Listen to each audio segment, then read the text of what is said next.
Les patients admirateurs font la queue chaque jour à Moscou. Ils n'attendent pas pour acheter des billets de concert pour de grandes stars de la pop, non.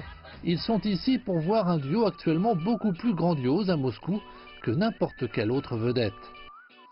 Des milliers de personnes visitent quotidiennement le zoo de Moscou. En haute saison, le nombre de visiteurs peut atteindre 70 000 personnes. Aujourd'hui, la plupart d'entre eux viennent voir les nouvelles stars du zoo, Rouyi et Ding Ding, deux pandas de la province chinoise du Sichuan. Rouyi et Ding Ding sont si populaires qu'ils ont même été à l'agenda lors de la récente visite d'État de Xi Jinping en Russie. Le président russe Vladimir Poutine était heureux de montrer leur nouveau pavillon. Maintenant, des milliers d'enfants venant de partout au pays profitent de la vue de ces deux gros ours.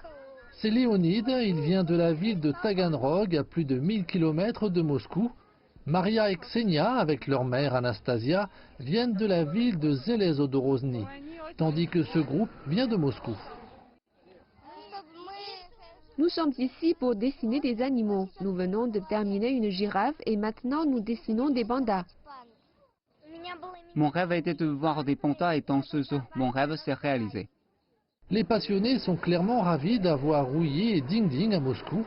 Mais comment les pandas se sont-ils adaptés au nouvel environnement qui se trouve à près de 6000 km de chez eux?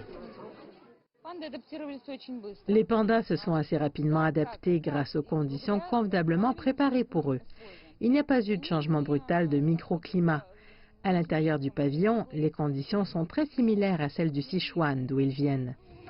Pour le moment, Rouyi et Ding Ding sont séparés, mais quand ils auront atteint un certain âge, ils seront introduits l'un à l'autre et les responsables du zoo espèrent que la nature suivra son cours et que de petits pandas suivront.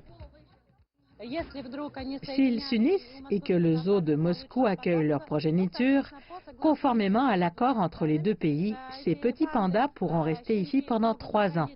Puis à l'âge de 4 ans, ils devront retourner en Chine.